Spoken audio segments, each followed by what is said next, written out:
Welcome to Real Filmmaking. My name is Corey Tyndall, and today we're going to be continuing on in our stay-at-home short film review series. In light of the quarantine, in light of a lot of us having to be at home and not being able to get out and shoot, I suggested that you all send me some of your short films and I could take a look at them, I could spotlight them here on the channel, and I could just give some of my thoughts and hopefully encourage you filmmaker to filmmaker. So today we are looking at the short film, The King's World: Battle for the Soul. I'm excited to take a look at this. Thank you so much for your submission into the stay-at-home short film review series. Again, if you have short films that you'd like me to take a look at, feel free to still send them my way, put a link in the comments, whatever. I'd love to spotlight them here on the channel. So The King's World was sent to me by Goldenmoral Cinemas. I will put a link to their channel down in the comments. I will also put a card to the short film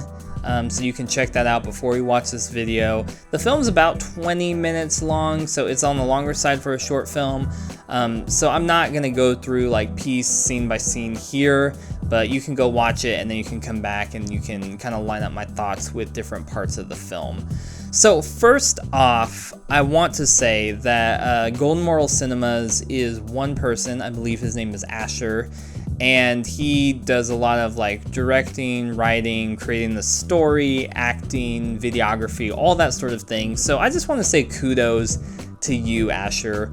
Way to go. Me being like a one-man crew doing stuff here on YouTube and going out and shooting, and I like doing narrative filmmaking, so even some of the short films I've done here are just me by myself or me pulling in one other person. I'm doing lots of stuff, so kudos to you. I know it's a lot to wear multiple hats, you know, lots to wear multiple hats all the time, and so I think it's a really big thing that you were able to accomplish this, you know, longer narrative short film.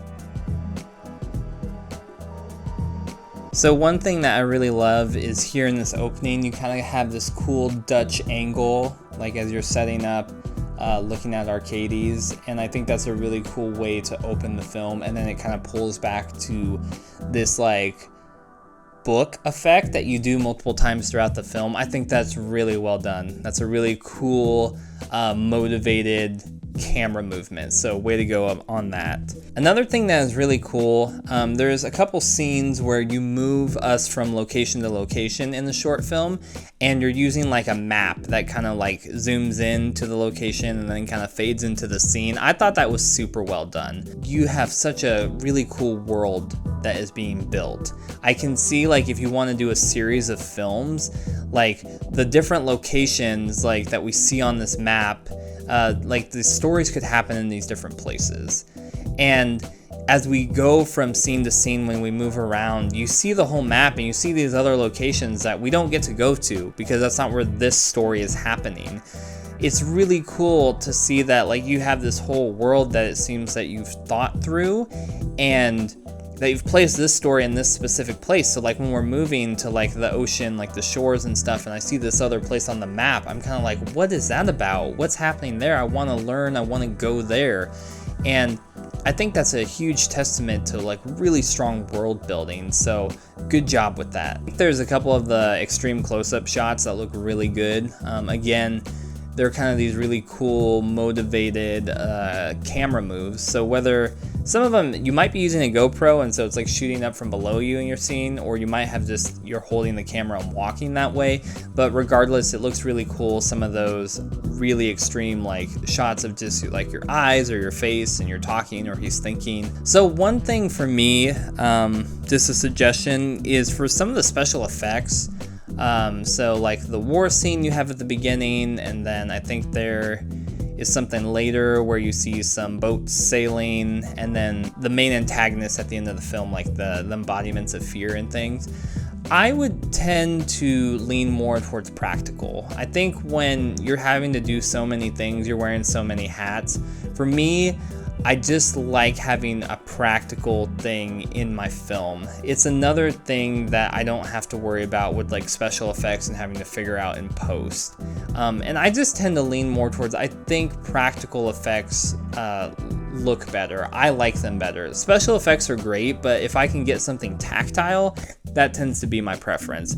So for some of these things, like the battle at the beginning, which I thought that was a really creative way to use some like war game based programming software to kind of simulate a battle.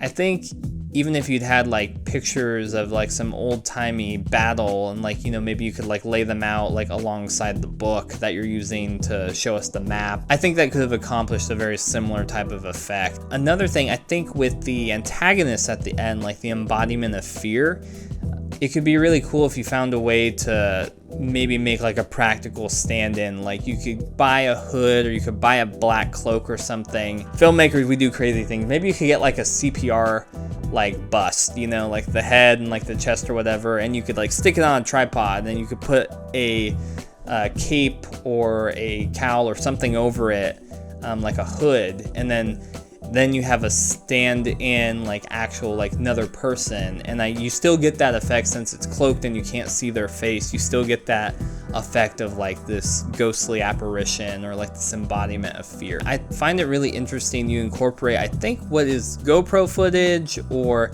some sort of like handheld head camera or something, where like you kind of go into a first person view. So like when they're in a cave, like up on the cliff, I think that's really interesting.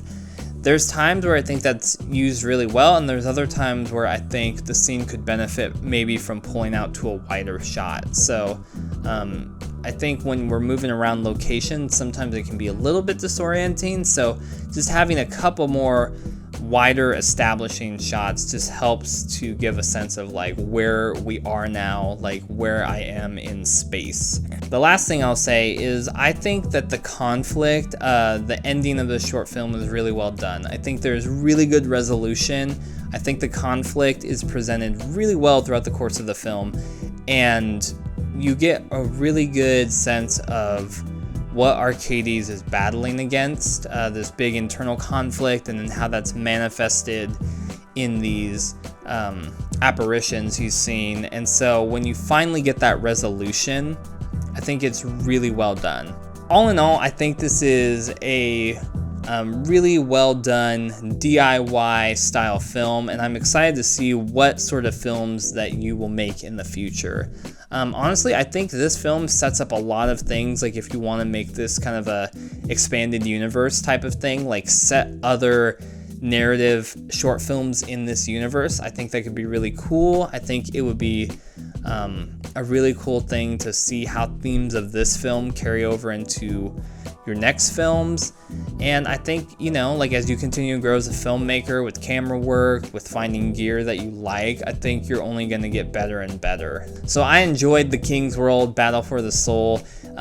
Go show Goldenmoral Cinemas some love. Like I said, I put the channel link in the description. If you enjoyed this video, please give it a like, subscribe to the channel for more content about filmmaking, storytelling, and creative process coming on a weekly basis. Again, if you have short films that you'd like me to take a look at, feel free to drop them in the comments. And until next time, keep making movies and watching movies, and I'll see you on Real Filmmaking.